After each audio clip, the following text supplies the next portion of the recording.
ഇന്ന് നമ്മൾ കോമൺ ഈ മഴക്കാലം വന്നതോടെ കുട്ടികളെല്ലാം കുറേ സുരക്ഷിതമായിട്ട് അവധിക്കാലത്ത് വീട്ടിലിരിക്കുകയായിരുന്നു. ഇപ്പം നമുക്ക് മഴ തുടങ്ങിയതോടെ ഭയമാണ്, പുതിയ കുറേ അസുഖങ്ങൾ എല്ലാ വർഷവും വരുന്ന പോലെ വരാൻ സാധ്യതയുണ്ട്.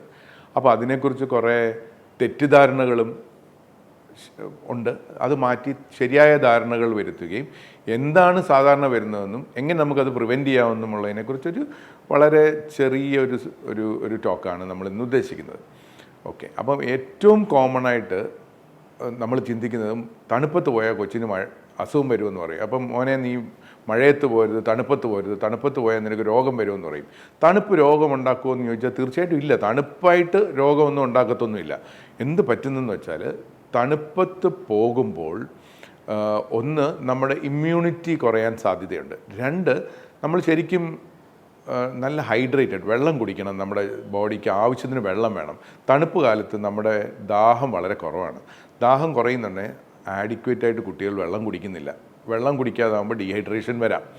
രണ്ട്, തണുപ്പ് കാലത്ത് വർദ്ധിക്കുന്ന കുറേ വൈറസസുകളുണ്ട്. അതായത് തണുപ്പിനെ കാരണം വർദ്ധിക്കുന്ന വൈറസസ് ഉണ്ട്. അതും തണുപ്പ് കാലത്ത് കൂടാൻ സാധ്യതയുണ്ട്. മഴ കൊണ്ടാൽ പനി വരും, മോൻ വെളിയിൽ പോകരുതേ. മഴ കൊണ്ടാലല്ല, മഴയിൽ വൈറസുകൾ വർദ്ധിക്കുന്നത് കാരണവും മഴ കാരണം കുട്ടി വീട്ടിനുള്ളിൽ കൂടുതൽ സമയം ചെലവഴിക്കുന്നതും കാരണമാണ് സാധാരണ അസുഖങ്ങൾ വരുന്നത്. കുട്ടികൾ അകത്തുണ്ടെങ്കിൽ ഇൻഡോർ, അത് പ്രത്യേകിച്ച് ക്ലാസ് റൂമിലാണെങ്കിൽ അകത്തിരിക്കുമ്പോൾ എല്ലാം ചെറിയ കുട്ടികളാണ്. ഈ ചെറിയ കുട്ടികൾക്ക് ഈ ശുചിത്വത്തിനെക്കുറിച്ച് ഉള്ള അറിവ് വളരെ കുറവാണ്. അവർക്കതിന് പ്രവർത്തിക്കാനുള്ള കഴിവും കുട്ടികളായതുകൊണ്ട് കുറവാണല്ലോ. അപ്പം അതുകൊണ്ടും അങ്ങോട്ടും ഇങ്ങോട്ടും അസുഖങ്ങൾ വരാം. അതായത് സ്കൂൾ തുടങ്ങി കഴിയുന്നുണ്ടെങ്കിൽ കുട്ടികൾക്ക് നമ്പർ ഓഫ് ഇൻഫെക്ഷൻസ് കൂടുന്നു. കാരണം ഈ സ്കൂളിൽ ചെല്ലുന്നുണ്ടെങ്കിൽ നമ്മൾ കുറേയൊക്കെ നമ്മളവരെ ഹൈജീൻ, ഇതിൻ്റെ ഭാഗമായിട്ട് തന്നെ പറയട്ടെ, ഹൈജീൻ നമ്മൾ as parents, as care givers നമ്മൾക്കൊരു റോളുണ്ട് ഹൈജീൻ അവരെ പഠിപ്പിക്കുക എന്നുള്ളത്. അതായത് ഹാൻഡ് വാഷിങ്. കോവിഡ് വന്നേ പിന്നെ നമുക്ക് ഹാൻഡ് വാഷിങ് എന്താണെന്ന് നമുക്കെല്ലാവർക്കും കുറേയൊക്കെ അറിയാം. ഹാൻഡ് വാഷിങ് വളരെ ഇമ്പോർട്ടൻറ്റാണ്. ഒരു സാധാരണ കുട്ടി ഒരു മിനിറ്റിൽ 20 പ്രാവശ്യം മുഖം തുടയ്ക്കും. 20 പ്രാവശ്യം റഫ്ലി. അതായത് 20 പ്രാവശ്യം ഈ കുട്ടിയുടെ കയ്യിലുള്ള ജേംസ് കുട്ടിയുടെ മുഖത്ത് പോകാം. ആ കുട്ടി അടുത്തിരിക്കുന്ന കുട്ടികൾ ചുമയ്ക്കുന്നുണ്ട്, ശരിക്കും കൈപൊത്തി ചുമയ്ക്കണമെന്ന് നമ്മൾ പറഞ്ഞാലും സാധാരണ പിള്ളേർ മുഖത്തോട്ട് ചുമയ്ക്കുന്നുണ്ട്, അവൻ്റെ വായിൽ നിന്നും ജേംസ് വരാം. അപ്പം ദയവ് ചെയ്ത് ചുമയ്ക്കുകയോ തുമ്മുകയോ ചെയ്യുമ്പോൾ നമ്മുടെ കുഞ്ഞുങ്ങളോട് നമുക്ക് കൈപൊത്തുകയോ നമ്മുടെ എൽബോർഡ് അവിടെ അടച്ച് ചുമയ്ക്കാനോ തുമ്മാനോ പഠിപ്പിക്കാം. അപ്പം ബാക്കിയുള്ളവർക്ക് അസുഖം വരാനുള്ള സാധ്യത കുറവാണ്. ഇനി എന്താണ് കോമൺ ആയിട്ട് വരാവുന്ന അസുഖങ്ങൾ? സാധാരണ നമ്മൾ കാണപ്പെടുന്ന അസുഖങ്ങൾ. അപ്പം വലിയ അസുഖങ്ങളല്ലാതെ സാധാരണ വരുന്നത് എന്ത്? തുമ്മൽ, കോൾഡൊക്കെ വരാം. കോൾഡ് വരുന്നത് എന്താണെന്ന് വെച്ചാൽ, കോൾഡ് ഏറ്റവും കോമൺ ആയിട്ട് ഒരു വൈറൽ ഇൻഫെക്ഷനാണ്. ഈ വൈറൽ ഇൻഫെക്ഷൻ വരുമ്പോൾ ആദ്യം കുട്ടിക്ക് ദേഹം വേദന, തുമ്മൽ, അത് കഴിഞ്ഞ് ചില കുട്ടികൾക്ക് പനി വരാം. വളരെ ചുരുക്കം കുട്ടികൾക്ക് മാത്രമേ ഇതൊരു ബാക്ടീരിയൽ ഇൻഫെക്ഷനായി പോകുന്നുള്ളൂ. എല്ലാ കോൾഡും നമ്മൾ ആൻറ്റിബയോട്ടിക് ഒന്നും കൊടുക്കേണ്ട യാതൊരു ആവശ്യമില്ല. ആൻറ്റിബയോട്ടിക് ഓവർ യൂസ് ഈ ലോകത്തിൽ മരണകാരണത്തിൻ്റെ ഏറ്റവും വലിയൊരു കാരണമായി മാറിക്കൊണ്ടിരിക്കുക. അതുകൊണ്ട് ആൻറ്റിബയോട്ടിക് വളരെ സൂക്ഷിച്ച് മാത്രമേ ഉപയോഗിക്കാവൂ. അതിൻ്റെ റെസ്ട്രിക്ഷൻസൊക്കെ ഗവൺമെൻറ് ഇപ്പോൾ ഒരുപാട് കൊണ്ടുവന്നിട്ടുണ്ട്. അത് നമ്മുടെ അറിവിന് വേണ്ടി നമ്മൾ ആവശ്യമില്ലാത്തതിനെല്ലാം ആൻറ്റിബയോട്ടിക് കൊടുക്കേണ്ട ആവശ്യമില്ല. രണ്ട്, കോൾഡ് വരുമ്പോൾ ആക്ച്വലി ആ കുട്ടിയുടെ മൂക്കടയും, ആക്ച്വലി ഒരു തൊണ്ടയിൽ എന്തോ ഇരിക്കുന്ന പോലെ വരും. കുട്ടി ഇറിറ്റേറ്റഡ് ആവും. ആ കുട്ടിയെ ക്ലാസ്സിൽ വിടരുത്. പറ്റുന്നുവെങ്കിൽ ഒരു 2-3 ദിവസം എടുക്കും, ഏറ്റവും കുറവ് അതൊന്ന് മാറി ആ കുട്ടി ബെറ്റർ ആവാൻ. ആ സമയത്ത് ക്ലാസ്സിൽ വിടരുത്. കോൾഡ് വരുമ്പം ഹ്യൂമിഡിഫിക്കേഷൻ, ആവി കൊടുക്കാം. മൂക്കടയാം. കാരണം കുട്ടികളെല്ലാം സാധാരണ ചെറിയ കുഞ്ഞുങ്ങൾ എസ്പെഷ്യലി നെയ്സൽ ബ്രീത്തേഴ്സാണ്, മൂക്കിടെ ശ്വസിക്കുന്നത്. അപ്പോൾ മൂക്കടഞ്ഞാൽ ഭയങ്കര അസ്വസ്ഥനാകാം. അപ്പോൾ നെയ്സൽ ഡ്രോപ്സ് ഒഴിച്ച് മൂക്ക് ക്ലിയർ ചെയ്യാം. ഹ്യൂമിഡിഫിക്കേഷൻ, നല്ല ചൂടുവെള്ളത്തിൻ്റെ ആവി എടുക്കാം. പിന്നെ ദേഹം വേദനയ്ക്കും പനിക്കും വെറും പാരസിറ്റമോൾ കൊടുക്കാം. പാരസിറ്റമോളിന് മേലെയുള്ള മരുന്നുകളൊന്നും സാധാരണ പനിക്ക് കൊടുക്കുന്നത് അഭികാമ്യമല്ല. അപ്പോൾ കോൾഡ് വരുന്നു. പിന്നെ കോൾഡ് നമുക്ക് എല്ലാവർക്കും അറിയാവുന്ന കാര്യമാണ്. പിന്നെ നമ്മൾ കേൾക്കുന്നത് എന്തോ വൈറൽ ഫീവറും ഈ സമയത്ത് വളരെയധികം കൂടുന്നുണ്ട്. അതിൻ്റെ അകത്ത് ഏറ്റവും കൂടുതലായിട്ട് നമ്മൾ വിഷമിക്കുന്നത് ഇൻഫ്ലുവൻസ. അപ്പോൾ ഫ്ലൂ ഇപ്പം നാട്ടിൽ ഒരുപാട് വരുന്നുണ്ട്. ഫ്ലൂ ഏറ്റവും കോമൺ ആയിട്ട് നമുക്കറിയാവുന്ന ഫ്ലൂ അല്ലാതെ H3N1 ആണ് ഇപ്പം ഇന്ത്യയിൽ, N2 ആണ് ഇപ്പം ഇന്ത്യയിൽ ഏറ്റവും കൂടുതൽ ഓടുന്ന ഫ്ലൂവിൻ്റെ സ്ട്രെയിൻ. അതല്ലാതെ H1N1 നമുക്കറിയാം. H1N1 ആണ് നമ്മൾ സ്വൈൻ ഫ്ലൂ, പന്നിപ്പനി എന്ന് പറയുന്ന സ്വൈൻ ഫ്ലൂ. പക്ഷേ ഇതും ഈ ഇൻഫ്ലുവൻസ ഫ്ലൂ, ഈ അസുഖങ്ങൾ ഈ സമയത്ത് വരാറുണ്ട്. ഫ്ലൂ വന്നു കഴിഞ്ഞാൽ പനി വരാം, തലവേദന വരാം, അത് കഴിഞ്ഞ് ചില കുട്ടികൾക്ക് കൺജങ്ക്റ്റിവൈറ്റിസ് വരാം, ചുമ വരാം, വളരെ കുറച്ച് പിള്ളേർക്ക് വയറിളക്കവും ഛർദിലും അതിൻ്റെ കൂട്ടത്തിൽ വരാം. അതിന് സ്റ്റൊമക് ഫ്ലൂ എന്നും പറയും.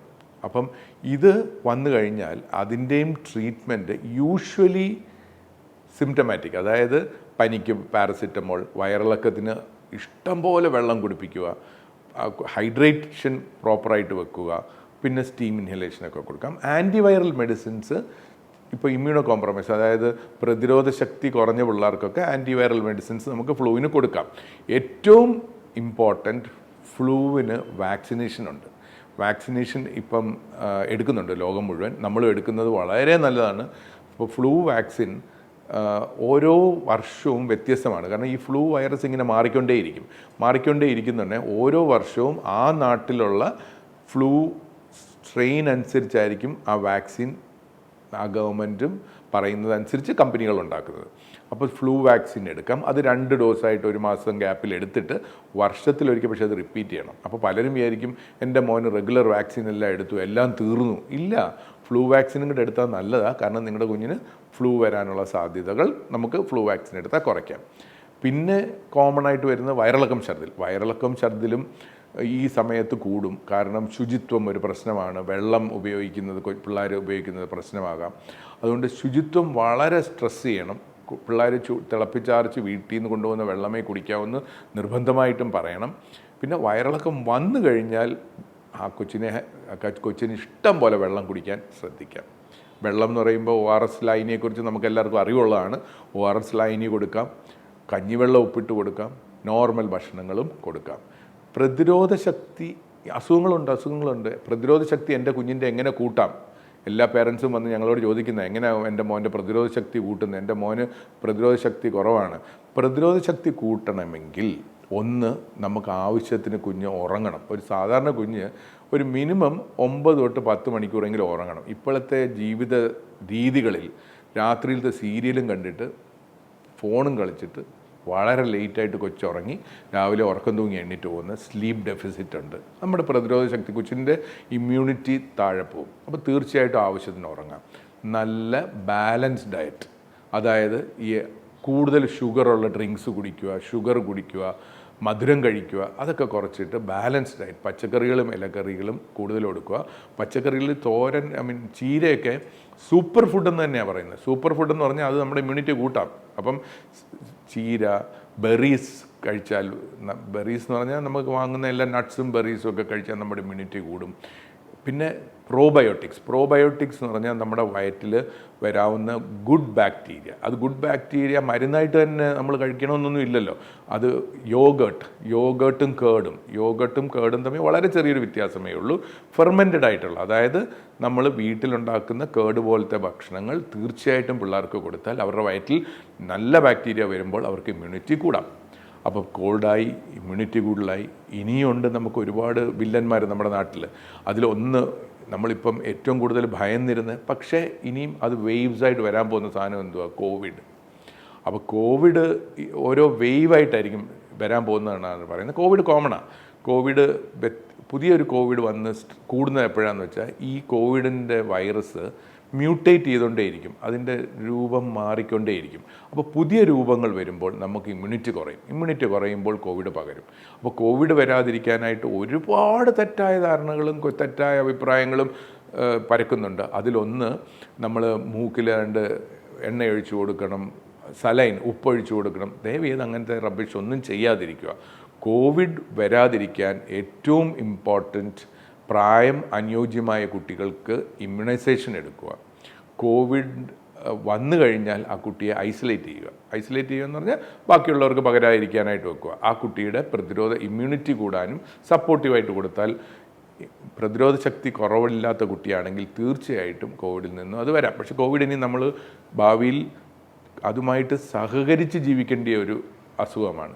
ക്രൗഡഡ് പ്ലേസസ്, അതായത് ഭയങ്കര ആൾക്കൂട്ടം ഉള്ളിടത്തോട്ടൊന്നും കോവിഡുള്ള കുട്ടിയെ വിട്ടാൽ അവർ ബാക്കിയുള്ളവർക്കും കോവിഡ് കൊടുക്കാം. വീട്ടിൽ കോവിഡ് ഉണ്ടെങ്കിൽ ആ കുട്ടി കോവിഡ് ഉള്ളവരുമായിട്ട് സഹകരിക്കുന്നത് കുറയ്ക്കുക. അപ്പോൾ കോവിഡ് വരാതിരിക്കാൻ ഇമ്മ്യൂണൈസേഷനാണ് ഏറ്റവും ഇമ്പോർട്ടൻറ്റ്. രണ്ടാമത് പേഴ്സണൽ ഹൈജീൻ, നമ്മുടെ കെയർ, നമ്മുടെ ഇമ്മ്യൂണിറ്റി കൂട്ടുക. ഇമ്മ്യൂണിറ്റി കൂട്ടാനായിട്ട് ഞാൻ പറഞ്ഞു, നമ്മൾക്ക് ചെയ്യാവുന്ന മരുന്നുകളല്ലാതെ തന്നെ നമുക്ക് ചെയ്യാവുന്ന ഇത്രയും കാര്യങ്ങൾ ചെയ്യാം. കോവിഡായി, വയറിളക്കമായി, പനിയായി, ഇനിയുമുണ്ട് വില്ലന്മാർ. റെസ്പിറേറ്ററി സിൻസീഷ്യൽ വൈറസ് എന്ന് പറഞ്ഞിട്ട് ഒരു സാധനമുണ്ട്. അവൻ ചുമയുണ്ടാക്കുന്നുണ്ട് പിള്ളേരിൽ. അപ്പോൾ ആദ്യം തുമ്മലായിട്ട് വരും. വളരെ ചെറിയ 1 വയസ്സിന് താഴെയുള്ള പിള്ളേർക്ക് ഈ RSV വൈറസ് വന്നു കഴിഞ്ഞാൽ ചുമ വന്ന് പെട്ടെന്ന് ശ്വാസം നിന്ന് പോകാൻ വരെ സാധ്യതയുണ്ട്. അപ്പോൾ ചുമ നിൽക്കാത്തൊരു ചുമ, അതിനും യൂഷ്വലി ഇത് ആരെയും ഉപദ്രവിക്കാറില്ല. ഇത് വരും ഒരു 1.5, പക്ഷേ അത് റിക്കവർ ചെയ്യാൻ ഒരു 2 ആഴ്ച സമയമെടുക്കും. അപ്പോൾ അതിൻ്റെ അകത്ത് കുട്ടികൾക്ക് ശ്വാസം മുട്ട്, ശ്വസിക്കുന്ന തവണകൾ കൂടുക, കുട്ടിയുടെ കൈകാലുകൾ നീലയാവുക, പനി മാറാൻ നിൽക്കുകയാണെങ്കിൽ തീർച്ചയായിട്ടും സ്വയം ചികിത്സയല്ല, ഒരു ഡോക്ടറുടെ സഹായം എടുക്കേണ്ടതാണ്. പിന്നെയും നമ്മുടെ നാട്ടിലിപ്പം നമുക്ക് കോമൺ അല്ലാത്ത പല സാധനങ്ങളും കൂടുതൽ വരുന്നുണ്ട്. ഡെങ്കു വരുന്നുണ്ട്. ഡെങ്കുപ്പനി എന്ന് പറയുന്നത് നമുക്ക് എല്ലാവർക്കും അറിയാം, അത് കൊതുകിൽ നിന്ന് വരുന്നതാണെന്ന്. അപ്പോൾ കൊതുക് ആയിട്ട് എക്സ്പോസ്ഡ് ആയിട്ടുള്ള സ്ഥലങ്ങൾ നശീകരിക്കുക, കൊതുക് വളരാതിരിക്കാനായിട്ട് വെള്ളം നിൽക്കുന്നിടമെല്ലാം നമ്മൾ വെള്ളം കെട്ടിക്കിടക്കാതിരിക്കാൻ ശ്രദ്ധിക്കുക. വീട്ടിനുള്ളിൽ കൊതുക് വരാതിരിക്കാനായിട്ട് ബാരിയർ എന്ന് പറയുമ്പം നമുക്ക് മൊസ്കിറ്റോ നെറ്റ്സ് ഉപയോഗിക്കാം. വീടിൻ്റെ ജനാലയ്ക്ക് നെറ്റ്സ് വെക്കാം. വൈകിട്ട് നീളമുള്ള ഉടുപ്പുകൾ ഇടാം. നീളമുള്ള ഉടുപ്പുകൾ അപ്പോൾ കൊതുകിന് കുത്താൻ പറ്റത്തില്ല. ഡെങ്കു വരാതിരിക്കാൻ ശ്രദ്ധിക്കാം. ഡെങ്കു വന്നാലും നമ്മൾ ആക്ച്വലി ഏറ്റവും ഇമ്പോർട്ടൻറ്റ് ആവശ്യത്തിന് ഫ്ലൂയിഡ്, വെള്ളം ദേഹത്ത് ചെല്ലണം. അപ്പോൾ ഡെങ്കു വരുന്നവർക്ക് 90% മനുഷ്യർക്കും കുഴപ്പമൊന്നും വരത്തില്ല. വളരെ ചുരുക്കം മനുഷ്യർക്ക് ഡെങ്കു വന്ന് പ്രയാസങ്ങൾ വരാം. ഡെങ്കു വന്നാൽ തീർച്ചയായിട്ടും ഡെങ്കു ടെസ്റ്റ് ചെയ്തിട്ട് ഡോക്ടറുടെ അഭിപ്രായം അനുസരിച്ച് നിങ്ങൾ ട്രീറ്റ് ചെയ്യണം. പക്ഷേ ഇഷ്ടംപോലെ വെള്ളം കുടിക്കാൻ ശ്രദ്ധിക്കാം. ഇനിയുണ്ട് എലിപ്പനി, ലെപ്റ്റോസ്പൈറോസിസ്, എലിപ്പനി. ലെപ്റ്റോസ്പൈറോസിസ് ഒക്കെ ഈ മഴക്കാലത്ത് എലി വന്ന് മൂത്രിക്കുന്നിടത്തു നിന്നാണ് വരുന്നത്. അപ്പം അതും വെള്ളത്തിൽ കളിക്കാതിരിക്കാനൊക്കെ ശ്രദ്ധിക്കാം. ലെപ്റ്റോസ്പൈറോസിസ് വന്നാൽ തുടക്കത്തിലേ നമ്മളതിനെ ട്രീറ്റ് ചെയ്താൽ നമുക്ക് ലെപ്റ്റോസ്പൈറോസിസിൽ നിന്നും, അതൊരു ഡേഞ്ചറസ് ഡിസീസായിട്ട് മാറാൻ സാധ്യതയുള്ളൊരു അസുഖം, ട്രീറ്റ് ചെയ്താൽ മാറാൻ പറ്റും. അപ്പം അസുഖം വന്നു കഴിഞ്ഞാൽ എന്താണെന്ന് മനസ്സിലാക്കുക, ടെസ്റ്റ് ചെയ്യുക, ഉചിതമായിട്ട് ട്രീറ്റ് ചെയ്യുക. ഇനിയും ഈ തണുപ്പിനെ പ്രതിരോധിക്കാനായിട്ട് ഒരുപാട് കാര്യങ്ങൾ പറയാറുണ്ട്. പക്ഷേ പിള്ളേർ ഷുഡ് എക്സസൈസ്, അതായത് മഴയുള്ളപ്പോൾ കളിക്കാതെ അകത്തിരിക്കുമ്പോൾ അവരുടെ ഇമ്മ്യൂണിറ്റി ഒന്നും ഡെവലപ്പ് ചെയ്യത്തില്ല. അപ്പോൾ അകത്ത് ഇൻഡോർ ഗെയിംസ്, വീട്ടിനുള്ളിൽ കളിക്കാനുള്ള സാഹചര്യങ്ങൾ, അല്ലെങ്കിൽ സ്കൂളിലാണെങ്കിൽ സ്കൂളിന് ഒരു ഹാൾ ഉണ്ടെങ്കിൽ അതിൻ്റെ അകത്ത് പന്ത് കളിക്കാം. പക്ഷേ എക്സസൈസ് ഇസ് വെരി ഇമ്പോർട്ടൻറ്റ്. ഈ സമയത്ത് വേറെ കുറേ നമ്മളിപ്പം സമൂഹ മാധ്യമങ്ങൾ, നമ്മളെല്ലാവരും ഫോണിൽ കൂടെ സമൂഹ മാധ്യമങ്ങൾ കാണാറുണ്ട്. സമൂഹ മാധ്യമങ്ങളിൽ ഒരുപാട് പൊടിക്കൈകൾ, അതായത് അതിൽ പലതും യുക്തിക്ക് നിരക്കുന്നത് പോലുമല്ല. പക്ഷെ ദയവ് ചെയ്ത് അങ്ങനെ അത് ഡോക്ടർമാരൊന്നും ആയിരിക്കത്തില്ല, ഓരോരുത്തർ തനിയെ ഇടുന്നതായിരിക്കും. അത് കേട്ട് കുട്ടികളിൽ അത് പ്രവർത്തിച്ചാൽ നമുക്ക് ആപത്തുകൾ വരാം. അതുകൊണ്ട് ദയവ് ചെയ്ത് അസുഖങ്ങൾ വരുമ്പോൾ ഒരു ഡോക്ടറെ സമീപിച്ച് ഡോക്ടർ പറയുന്ന പോലെയുള്ളൊരു ട്രീറ്റ്മെൻറ്റോ, ഗവൺമെൻറ് ആ സമയത്ത് ഓരോ സമയത്തും വരാവുന്ന അസുഖങ്ങൾക്ക് റെക്കമെൻഡേഷൻസ് തരും. ഇതിങ്ങനെ ചെയ്യണം, ഇത്രയും അസുഖമാണെങ്കിൽ അവിടെ പോകണം. അതായത് ചുമ വന്നാൽ ഈ കുഞ്ഞിന് ആദ്യം ചുമയ്ക്ക് ആൻറ്റിബയോട്ടിക് ഒന്നും വേണ്ട, പക്ഷേ ശ്വാസം മുട്ട് വലിക്കുന്ന കൂടുകയാണെങ്കിൽ നിങ്ങൾ ഡോക്ടറെ കാണണം. നിങ്ങൾ ഡോക്ടറെ അടുത്ത് ആദ്യം പോകുമ്പോൾ തന്നെ ഡോക്ടർ അത് പറയും. അപ്പോൾ അങ്ങനെയുള്ള കാര്യങ്ങൾ കറക്റ്റായിട്ട് ചെയ്യാതെ സമൂഹ മാധ്യമങ്ങളിൽ പറയുന്ന പൊടിക്കൈകൾ ചിലതൊക്കെ വളരെ അപകടകാരികളാകുകയും അത് കാരണം നമ്മൾക്ക് വലിയ ആപത്തുകളും വരാൻ സാധ്യതയുണ്ട്. അപ്പോൾ ദയവ് ചെയ്ത് സ്വയം ചികിത്സ ഒഴിവാക്കി, സമൂഹ മാധ്യമങ്ങളിൽ നിന്ന് വരുന്ന തെറ്റായ വിവരങ്ങൾ ഒരുപാട് വരുന്നുണ്ട്, അത് അതിൻ്റെ സോഴ്സ് തെറ്റായിരിക്കാം, അത് ഉൾക്കൊണ്ട് ചെയ്ത് നമ്മുടെ കുഞ്ഞുങ്ങളെ ആപത്തിലോട്ട് തള്ളിവിടാതിരിക്കാൻ നമുക്ക് എല്ലാവർക്കും ശ്രമിക്കാം.